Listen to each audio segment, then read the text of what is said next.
Assalamualaikum warahmatullahi wabarakatuh. Salam sejahtera bagi kita semua.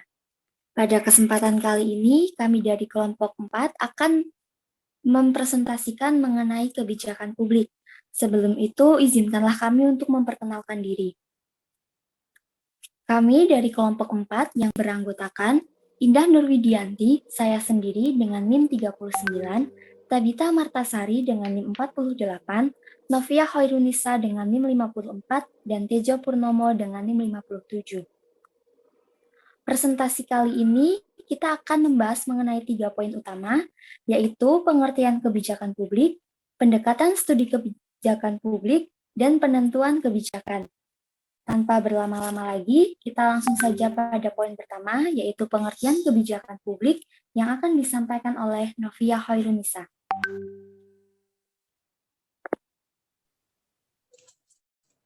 Kebijakan. Apa yang dimaksud dengan kebijakan? Kebijakan adalah rangkaian konsep dan asas yang menjadi garis besar dari dasar pada masalah yang menjadi rencana dalam pelaksanaan suatu pekerjaan, kepemimpinan, dan cara bertindak, pernyataan, cita-cita, prinsip atau maksud dalam memecahkan masalah sebagai garis pedoman untuk manajemen dalam usaha mencapai sasaran atau tujuan. Pengertian kebijakan publik. Kebijakan publik merupakan cara untuk mencapai tujuan yang dapat diwujudkan melalui bentuk kebijakan publik formal dengan produk perundang-undangan. Kebijakan publik memiliki sifat mengikat dan memaksa bagi para objek dan subjek kebijakan. Sebagai sebuah bentuk hukum, kebijakan publik berfungsi untuk memastikan setiap warga negara dapat memperoleh haknya dan juga menjamin dapat kewajibannya. Selanjutnya, untuk poin kedua adalah pendekatan studi kebijakan publik yang akan disampaikan oleh Tejo Purnomo. Oke. Pendekatan studi kebijakan publik. Menurut Hookes 1994-2-145, dalam studi kebijakan publik terdapat dua pendekatan, yaitu 1. Analisis kebijakan. Studi analisis kebijakan lebih berfokus pada pembuatan keputusan dan penetapan kebijakan dengan menggunakan metode-metode dan statistik dan matematika yang canggih. Dalam hal ini, pendekatan kuantitatif digunakan dalam pembuatan keputusan. 2. Kebijakan publik politik. Studi ini lebih menekankan pada hasil dan outcome dari kebijakan publik daripada penggunaan metode statistik. Dengan melihat interaksi politik sebagai faktor penentu dalam berbagai bidang seperti kesehatan, pendidikan, kesejahteraan, dan lingkungan.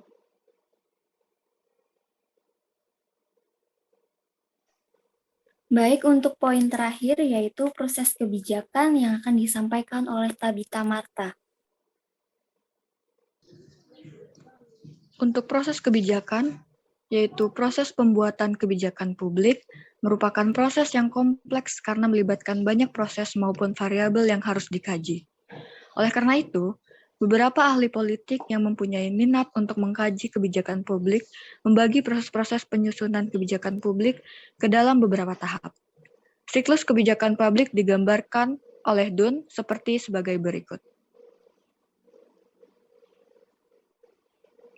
Proses kebijakan publik terdapat 5, yaitu tahap-tahap dalam pembuatan kebijakan. Yang pertama itu proses perumusan. Perumusan masalah dapat menambah pengetahuan yang relevan dengan kebijakan yang akan nantinya dijalankan. Lalu yang kedua ada peramalan. Peramalan mampu untuk memberikan pengetahuan tentang masalah yang akan terjadi di masa mendatang setelah kebijakan yang ada diberlakukan. Lalu untuk tahap yang ketiga, rekomendasi.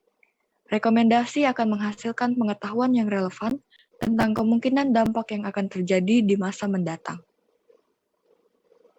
Lalu untuk tahap yang keempat, yaitu pemantauan atau monitoring.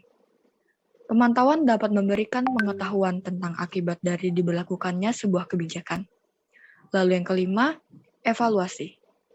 Evaluasi akan membuahkan pengetahuan tentang kinerja suatu kebijakan setelah diimplementasikan dengan harapan pada saat kebijakan dirumuskan. Hal ini ditulis oleh Dunn pada tahun 2000. Jadi teman-teman, kesimpulan dari materi yang telah kami sampaikan adalah bahwa kebijakan publik merupakan cara untuk mencapai tujuan yang dapat diwujudkan melalui bentuk kebijakan publik formal, dengan adanya perundang-undangan yang bersifat mengikat dan memaksa. Sehingga perlu dipahami bahwa dalam setiap pembuatan kebijakan publik harus dilaksanakan secara mendalam, dilaksanakan dengan efektif, diawasi, dan dievaluasi secara rutin. Demikian presentasi yang dapat kami sampaikan. Apabila dalam penyampaian terdapat kesalahan serta kekeliruan yang membuat teman-teman kurang berkenan, kami mohon maaf yang sebesar-besarnya. Kami dari kelompok 4 berterima kasih yang sebesar-besarnya. Kami pamit undur diri. Sekian. Wassalamualaikum warahmatullahi wabarakatuh.